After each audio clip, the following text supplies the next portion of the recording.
तर आज मग आपण रिव्हिजन घेऊ कशाची, सेमीकंडक्टरची. ओके, मग आपण सुरुवातीला काय पाहिलं होतं तिथून पासून एक वेळेस पुढे जाऊ, है ना. आता बा हळूहळू गोष्टी कशा होतात. जसं as you know that semiconductor म्हणजे काय, त्याच्याबद्दल आपण बऱ्याच वेळेस चर्चा केली आहे ना. आठवते का लास्ट लेक्चर मध्ये केली होती. काय असतं सेमीकंडक्टर?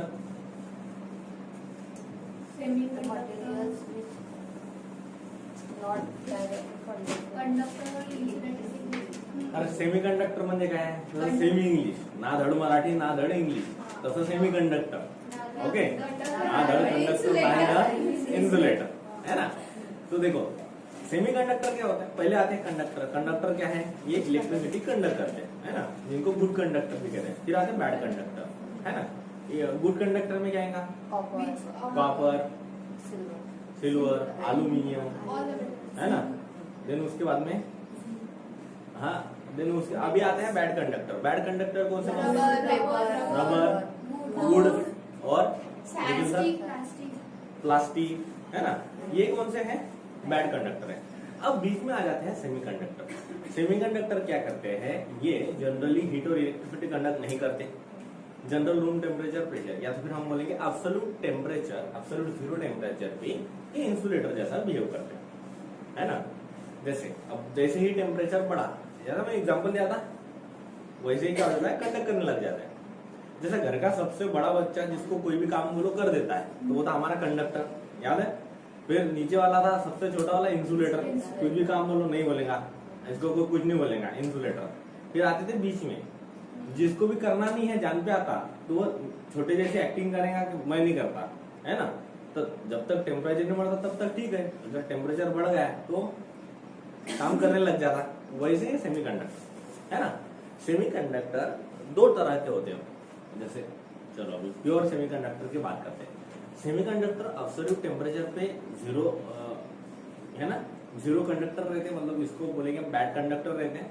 एब्सोल्यूट जीरो टेम्परेचर पे ये बैड कंडक्टर जैसा बिहेव करेंगे, इलेक्ट्रिसिटी कंडक्ट नहीं करेंगे. लेकिन सर्टेन कंडीशन में अगर टेम्परेचर बढ़ जाता है और इसके अक्रॉस में वोल्टेज अप्लाई कर दिया जाता है, तो ये इलेक्ट्रिसिटी को कंडक्ट करने लगेंगे, है ना. धीरे धीरे जैसे टेम्परेचर बढ़ेगा, इनका रेजिस्टेंस कम हो जाएगा और ये कंडक्ट करने लगेंगे. क्लियर. ये होते हैं सेमीकंडक्टर, है ना.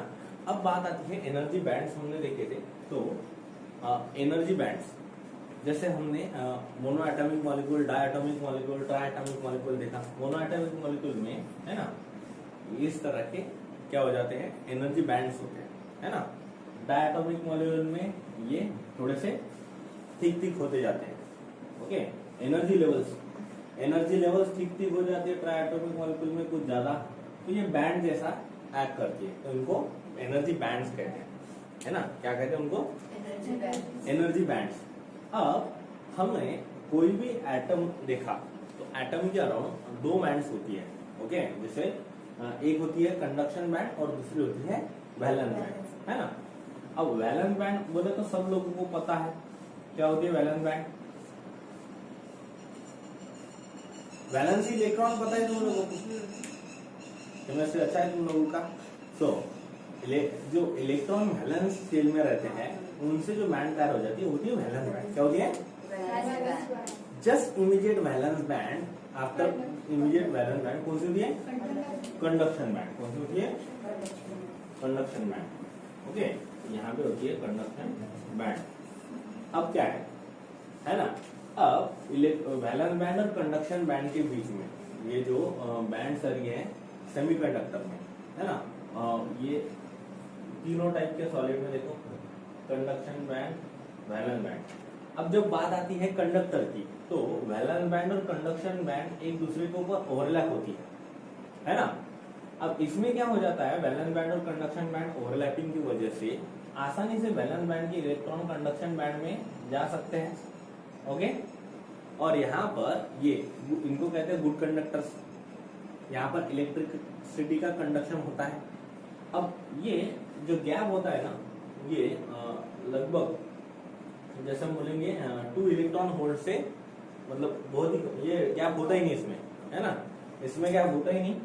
देन फिर आता है ये यहाँ पर अगर गैप है भी तो बहुत ही कम रहेगा, वो 0.0 समथिंग इलेक्ट्रॉन वोल्ट रहेगा, 0.02 या 0.01 समथिंग 000 जनरली होता ही नहीं है ना। तो ये होता है हमारा कंडक्टर में।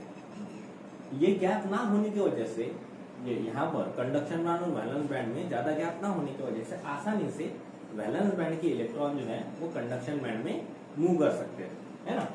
फिर आते हैं सेमीकंडक्टर और फिर आते हैं इंसुलेटर।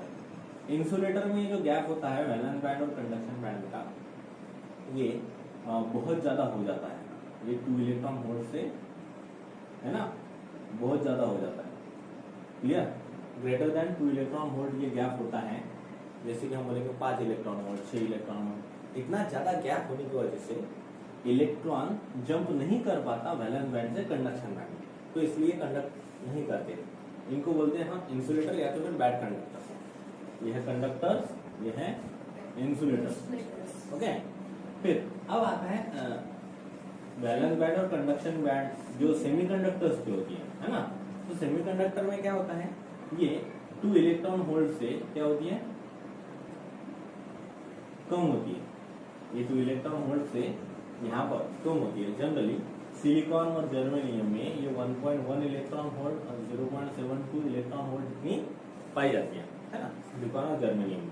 क्लियर? समझ में आया? तो ये देखो, ये लगभग 1 इलेक्ट्रॉन होल्ड के करीब होती है। ऐसा समझ लो 1 इलेक्ट्रॉन होल्ड के करीब है तो हो जाएगा सेमीकंडक्टर, है ना। उससे ज्यादा है, 2 इलेक्ट्रॉन होल्ड से ज्यादा है, जैसे 5 इलेक्ट्रॉन होल्ड है, 6 इलेक्ट्रॉन होल्ड है, यहाँ पे 5 इलेक्ट्रॉन होल्ड तो हो जाएगा इंसुलेटर, है ना, हो जाएगा इंसुलेटर। और ये होते हैं सेमीकंडक्टर। अब सेमीकंडक्टर में ये गैप कम होती है, लेकिन फिर भी गैप तो है ना। तो एब्सोल्यूट 0 टेम्परेचर में ये गैप होने की वजह से वैलेंस बैंड में के जो इलेक्ट्रॉन है वो कंडक्शन बैंड में इतने इजीली नहीं जा पाते, क्योंकि एब्सोल्यूट टेम्परेचर पे गैप ज्यादा है। फिर अगर टेम्परेचर बढ़ाने लगेगा, सोचो इधर गर्म करने लगेगा तो कोई भी उछलेगा ही ना, पॉपकॉर्न। ओके, तो इसको अगर क्या है, टेम्परेचर बढ़ेगा, है ना, या तो फिर यहाँ पे हम वोल्टेज सप्लाई का HV मतलब थोड़ा सा वोल्टेज बढ़ा देंगे इसके अक्रॉस में, तो अब इसको गर्मी लगने लगेगी तो ऑब्वियसली उछलने वाला है ये। तो वैलेंस बैंड से जम करके कंडक्शन बैंड में जाएगा, तो सर्टेन कंडीशन में सेमीकंडक्टर कंडक्ट करने लग जाते है ना। झट से नहीं करते लेकिन करने लग जाते, तो ये होते हैं सेमीकंडक्टर। क्लियर? जनरली ये इंसुलेटर जैसा एक्ट करते हैं, बाद में ये कंडक्टर जैसा एक्ट करते हैं। समझ में आया? अब सेमीकंडक्टर की वैलेंसी कितनी होती है? सेमीकंडक्टर जनरली सिलिकॉन और जर्मेनियम, ये हम एग्जांपल लेंगे तो सेमीकंडक्टर, इनकी जो वैलेंस है ना, वैलेंसी होती है 4। कितनी होती है? ये टेट्रावैलेंट होते हैं। क्या होते हैं ये? टेट्रावैलेंट। अब प्योर सेमीकंडक्टर ये अगर टेट्रावैलेंट है तो इसको आप बोल नहीं सकते कि ये कोई पर्टिकुलर टाइप कैरी करते हैं, या पॉजिटिव एक्ट कर रहा है या नेगेटिव एक्ट कर रहा है, बोल नहीं सकते, क्योंकि 4 वैलेंस है, चारों के चारों सफिशिएंट हो जाएंगे तो न्यूट्रल हो जाएगा, क्लियर, फुलफिल हो जाएंगे। तो अब ये प्योर सेमीकंडक्टर को कहते हैं इंट्रिंसिक सेमीकंडक्टर। क्या कहते हैं? Intrinsic semiconductors. इंट्रिंसिक बोले तो प्योर, है ना। अब बात आती है कि प्योर सेमीकंडक्टर में इम्प्यूरिटी ऐड करना। तो ये जो प्रोसेस है, adding impurity to the pure substance is called doping. क्या कहा जाता है उसको अमृता मैडम? डोपिंग। अब समृद्धि मैडम, आपने सुना होगा कि डोपिंग टेस्ट होती है क्रिकेटर लोगों की, किसी ने कुछ ले तो नहीं ली, है ना, ड्रग वगैरे कोई दवाई गजार मारची कचोरी खाऊन आला का हा एवढा जवळ चक्के मारवाला ना, IPL चालू आहे म्हणतो ना आपण। तर मग हे काय आहे की जनरली असं असते की डोपिंग घेतल्यानंतर, जसं आपण लग्नातही पाहतो की जनरल लोक नाचत असतात आणि जे डोप झालेलं आहे, बरोबर, ऍडिंग इम्प्युरिटी, मग कसं असते, निखिल सर ज्यांनी इम्प्युरिटी ऍड केली, जे डोपिंग लेवल त्यांची वाढली, ते काही कंट्रोल मध्ये येत नाही, डान्सच करतात, तशा टाइप मध्ये। मग सिलिकॉन आणि जर्मेनियम हे जनरली प्युअर सेमीकंडक्टर इंट्रिंसिक आहे। So when you dope your semiconductor, okay, so when you add some impurity in the pure semiconductor, it becomes extrinsic semiconductor। कौन सा होता है? extrinsic। अब इसमें impurity 2 ग्रुप से डाली जाती है। 2 टाइप की impurity होती है। पहले तो ट्राइवैलेंट नाम में कितनी वैलेंस होंगी? ट्राइवेलेंट इम्प्योरिटी है और पेंटावेलेंट। पेंटावेलेंट बोले तो 5। अगर प्योर सिलिकॉन में मैं trivalent impurity like boron, indium, gallium add करूं, है कि नहीं, जैसे तो यहाँ पर 3 वैलेंसी मतलब 3 इलेक्ट्रॉन चले जाएंगे, लेकिन 1 इलेक्ट्रॉन कम पड़ेगा। इलेक्ट्रॉन का कम होना मतलब क्या है, होल का ज्यादा होना। तो ये जो सेमीकंडक्टर है इसका जो टाइप हो जाता है वो हो जाता है पी टाइप। क्या हो जाता है? क्या मैं कहूँ, पी टाइप सेमीकंडक्टर में मेजॉरिटी चार्ज कैरियर करेंगे होल्स, है ना। मैं इनको ये इलेक्ट्रॉन डाल दिया मैंने, ओके। यहाँ पे इलेक्ट्रॉन कम गिरा तो इसको हो गया होल, है ना। तो ये होल जाएगा पॉजिटिव चार्ज, फिर बन जाएगा पी टाइप सेमीकंडक्टर, है ना। दूसरा जर्मेनियम। अब इसमें हम पेंटावेलेंट इम्प्योरिटी ऐड करते हैं, आर्सेनिक, एंटीमनी। जैसे इसमें होते हैं 5 इलेक्ट्रॉन। कितने होते हैं? 5। 1 इलेक्ट्रॉन ज्यादा होगा, है ना। इलेक्ट्रॉन कौन सा चार्ज कैरी करता है? वो पॉजिटिव कर रहा था, इलेक्ट्रॉन नेगेटिव। क्या मैं कहूँ ये कौन सा टाइप का सेमीकंडक्टर हो जाएगा? एन टाइप सेमीकंडक्टर में क्या ज्यादा रहेगा? नेगेटिव टाइप सेमीकंडक्टर को एन टाइप बोलते हैं, शॉर्ट में क्या बोलते हैं? अब इसमें मेजॉरिटी चार्ज कैरियर क्या रहेंगे? माइनॉरिटी चार्ज कैरियर क्या रहेंगे? होल। इसमें उल्टा, पी टाइप में क्या रहेगा? मेजॉरिटी चार्ज कैरियर था होल्स, माइनॉरिटी चार्ज कैरियर था समझलं? सोपं आहे की? मग हे होतं सेमीकंडक्टर इंट्रोडक्शन. इंट्रिन्सिक सेमीकंडक्टर कशाला म्हणतात, एक्सट्रिन्सिक कशाला म्हणतात, ओके. हे वाचून घ्या, मग पुढे आपण डायोड बद्दल माहिती, ओके. एवढं वाचून घ्या. अब हम देखते हैं डायोड्स, ओके. डायोड्स है क्या? जैसे डायोड कैसे बनता है, एक पी टाइप सेमीकंडक्टर को जब हम एन टाइप सेमीकंडक्टर से ज्वाइन कर दें तो क्या बन जाएगा? डायोड. इस डायोड का नाम पीएन जंक्शन डायोड है. क्या बोलेंगे? PN junction diode. PN junction diode में ये टर्मिनल होता है पॉजिटिव और ये टर्मिनल होता है नेगेटिव, है ना. डायोड क्या है? डायोड सेमीकंडक्टर डायोड या तो फिर पीएन जंक्शन डायोड, ये बनता है पी टाइप सेमीकंडक्टर को जब हम एन टाइप सेमीकंडक्टर से ज्वाइन कर देंगे, है ना.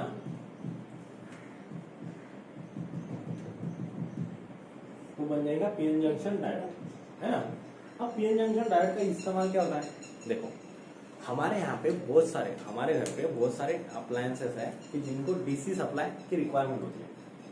आपल्या घरात बऱ्याचशा गोष्टींना डीसी सप्लाय लागतो. जसं की बॅटरी आहे, मोबाईलची बॅटरी, ही डीसी बॅटरी आहे. डीसी बैटरीला चार्ज करण्याकरता डीसी वोल्टेज लागेल. डीसी बैटरी को चार्ज करने को डीसी वोल्टेज लगेगा ना. अब ये जो डीसी वोल्टेज है ये हमारे घर पे आता है एसी. क्या आता है हमारे घर पे? एसी को अगर हमें डीसी में कन्वर्ट करना है तो हमें, है ना, ऑब्वियसली एक डिवाइस लगेगा जो क्या करेगा कि एसी को डीसी में लगेगा, कन्वर्ट करेगा.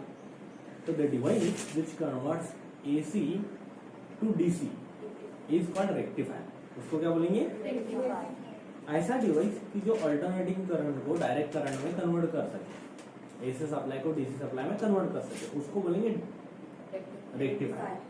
रेक्टिफायर का यूज क्या है आपको तो पता है. हमारे घर पे बहुत सारे अप्लायंसेस है कि जिसके लिए हमें डीसी सप्लाई की जरूरत होती है, लेकिन हमारे घर पे एसी आता है और हमें चाहिए डीसी. तो हमें एक ऐसा डिवाइस तो लगेगा इंटरमीडिएट जो एसी को डीसी में कन्वर्ट कर दे. या समझ में आया? तो ये है रेक्टिफायर. अब रेक्टिफायर दो तरह के, दो रेक्टिफायर है, हाफ वेव, फुल वेव हम पढ़ेंगे, है ना. हम सिंगल डायोड रेक्टिफायर के बारे में पढ़ेंगे, ओके. शुरुआत में सिंगल डायोड रेक्टिफायर में क्या होता है, उसके बाद में हम फुल वेव रेक्टिफायर के बारे में पढ़ेंगे. चलो, तो single wave rectifier, single diode rectifier को हाफ वेव रेक्टिफायर भी बोलते हैं. तो हमारे घर पे यहाँ पे एसी सप्लाई आ रहा है, ओके. हमारे घर पे यहाँ पे एसी सप्लाई आ रहा है कुछ इस तरह से. ये ट्रांसफार्मर क्या कन्वर्ट कर रहा है उसको एसी टू डीसी. नहीं, transformer higher voltage to lower voltage convert कर रहा है, ओके. इस ट्रांसफार्मर को हमने एक डायोड यहाँ पे कनेक्ट कर दिया, यहाँ पे लगा दिया लोड रेजिस्टेंस, ओके, कुछ इस तरह से, है ना. ये है लोड रेजिस्टेंस. इसके अक्रॉस में हम लोगों को मिलने वाला है आउटपुट, इस टर्मिनल को नाम दे दिया ए, इस टर्मिनल को नाम दे दिया बी, है ना। इसका जो इनपुट है वो क्या है, एसी। ओके, अब क्या होगा, एसी साइकिल बोले तो ये होती है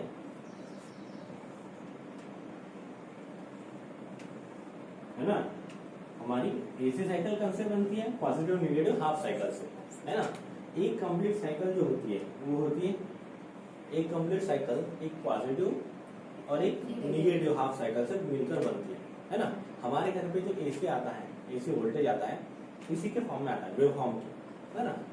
अब ये है एसी की वेव फॉर्म। ओके, अब यहाँ पर है ना, इनपुट मतलब ये वोल्टेज आ रहा है, शुरुआत में कहूंगा during the first half cycle. अब ये पॉजिटिव हाफ साइकिल बोल दो, इसको बोल दो negative half cycle. Positive half cycle में क्या होगा, ए का जो टर्मिनल ए है ये ऐसे है, तो ऊपर का ए पॉजिटिव बन जाएगा, बी नेगेटिव बन जाएगा। ये डायोड है डी।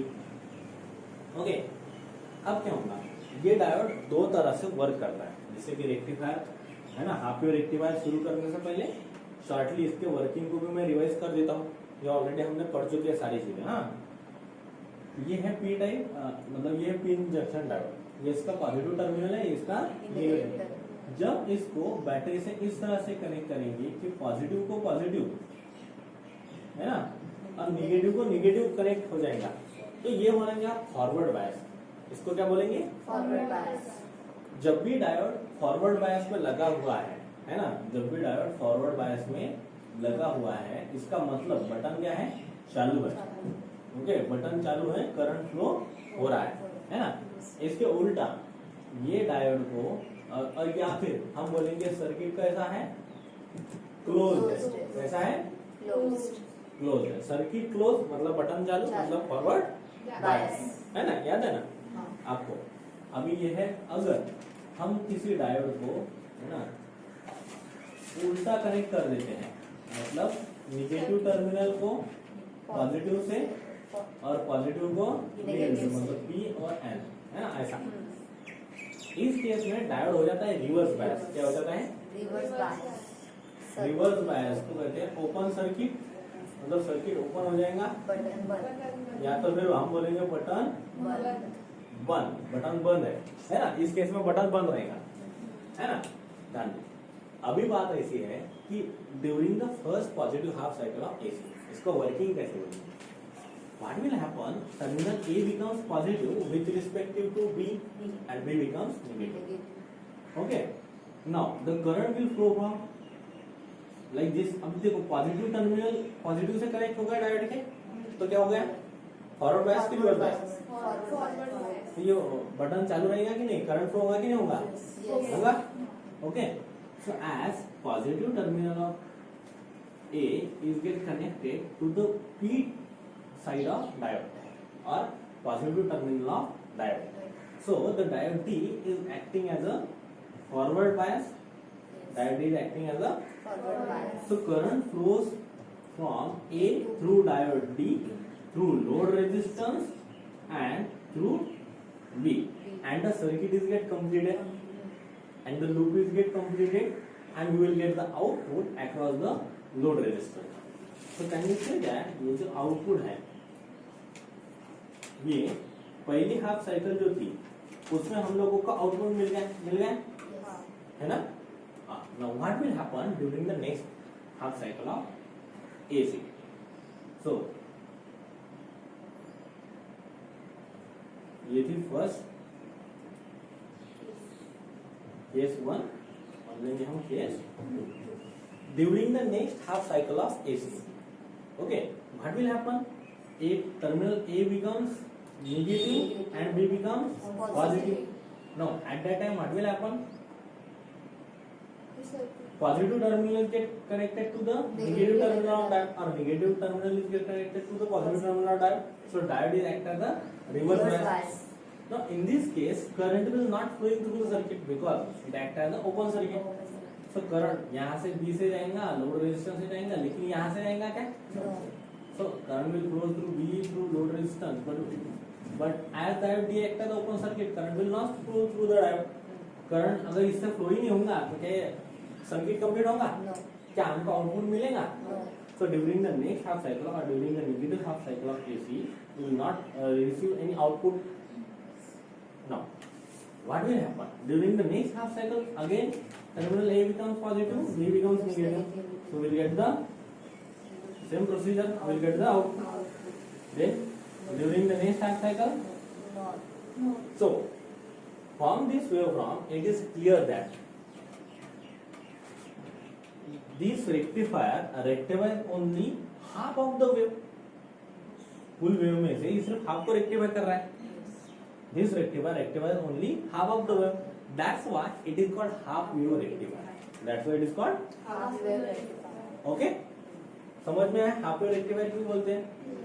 अब इसका ये क्या है, मतलब इसके प्रोस और कॉन्स क्या है, फायदे और नुकसान क्या है बताओ. फायदा ऐसा है कि इट इज वेरी सस्ता सुंदर टिकाऊ है ना, इट इज वेरी सस्ता, इट इज वेरी चीप है ना, ये उसका फायदा है. और कॉस्ट इज मिनिमम क्योंकि because it uses only single dot है ना. देन नुकसान क्या है, it rectifies only half wave. Okay, that's why we will get very less output as compare to the full wave rectifier. अगर पूरा complete करेगा पूरा देगा ना, अब आधा खाना खिलाया जाए निखिल तो कितने टाइम तक जमेगा जरा नहीं ना, तो ऐसा है ये. तो इसका बड़े से बड़ा मेजर ड्रॉबैक. ओके, चलो इसको देख लो, इसको पढ़ लो.